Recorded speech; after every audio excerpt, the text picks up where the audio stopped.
Queridos irmãos, eu sou o capelão Sérgio Lobato, sou evangélico e quero falar com os irmãos a respeito da política que estaremos agora presenciando. E quero fazer uma observação. Nós que somos cristãos, tanto das igrejas evangélicas como da igreja católica, nós que temos Deus no nosso coração, que acreditamos e conhecemos a sua palavra, que conhecemos o seu ensinamento, nós não devemos nos colocar a favor de políticos que são contra os ensinamentos da palavra de Deus. Um deles é Lula. Eu já vi Lula até no terreiro de Macumba e recebendo o tal de Zé Pilintra das almas. 2 pilantra. Zé Pilintra das almas. E dizendo que ele era de Exu. Eu tomei conhecimento até de uma senadora chamada, eu até anotei aqui o nome dela, Soraya Tronic, que acusou o Frei Gilson de misoginia. Porque o Frei Gilson relatou um texto bíblico em Gênesis falando que a mulher é ajudadora do homem. E assim outros padres, né, que estão defendendo o que a palavra de Deus diz. Certo? E temos políticos aí que estão contra a palavra de Deus e contra os homens, os servos, as mulheres que pregam a verdade, que defendem os princípios cristãos. Essa senadora é uma vergonha. E assim são muitos. Então nós temos que ter cuidado. E pastor, padre, missionário e demais irmãos que dizem que pastor e que padre não pode se meter em política, ele está sendo uma pessoa sem sabedoria, sem o temor de Deus. Porque a função de um ministro do Evangelho é orientar o rebanho no caminho correto, até dentro da política. Ele tem que orientar o rebanho que o cristão não pode votar nem apoiar candidatos que defendem atitudes que Deus reprova. Porque no momento que uma pessoa que se diz cristão e vota em um candidato que defende atitudes que Deus reprova, ele está indo contra Deus. Você, querido irmão, que já votou em um desses candidatos, é hora de você se arrepender e mudar de atitude. Porque o pior erro é continuar no erro. Eu vou ler aqui uns textos bíblicos para os irmãos. Um que está no livro de Deuteronômio, capítulo 18, no verso 10, que diz o seguinte: entre ti não se achará quem faça passar pelo fogo seu filho ou a sua filha, nem adivinhador, nem prognosticador, nem agoeiro, nem feiticeiro, nem encantador de encantamentos, nem quem consulte um espírito adivinhe, nem mágico, nem quem consulte os mortos. Aí veja só: pois todo aquele que faz tal coisa é abominação ao Senhor.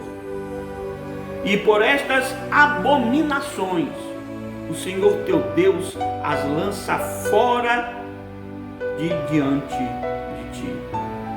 Perfeito serás como o Senhor teu Deus.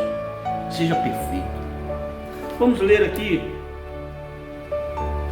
no livro de Apocalipse, capítulo 21, verso 8, que diz: quanto aos tímidos e aos incrédulos e aos abomináveis e aos homicidas e aos fornicadores e aos feiticeiros e aos idólatras e a todos os mentirosos, a sua parte será no lago que arde com fogo e enxofre, o que é a segunda morte. Vocês estão vendo? Vocês estão escutando aqui? Vamos para mais um texto, para nós terminarmos. Eu creio que não é preciso eu explicar muita coisa, porque o texto é bem claro. Vamos para Romanos capítulo 1, a partir do verso 26 ao verso 32,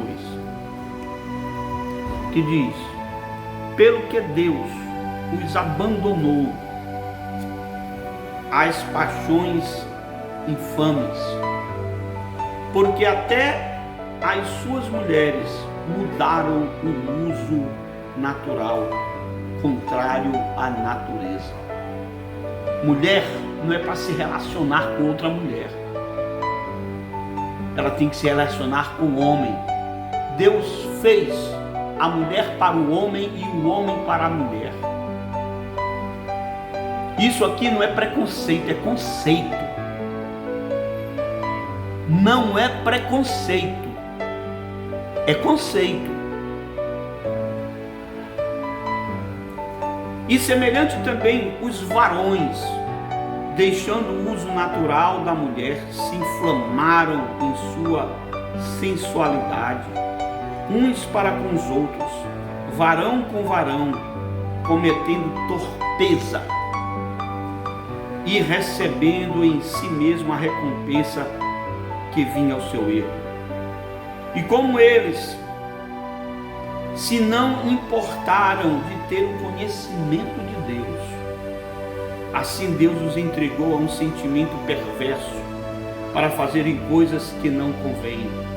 Estão cheios de toda iniquidade, prostituição, malícia, avareza, maldade, cheios de inveja, homicídio, contenda, engano, malignidade, sendo murmuradores, detratores, aborrecedores de Deus, injuriadores, soberbos, presunçosos, inventores de males, desobedientes ao pai e à mãe, nécios, infiéis nos contratos, sem afeição natural, irreconciliáveis, sem misericórdia.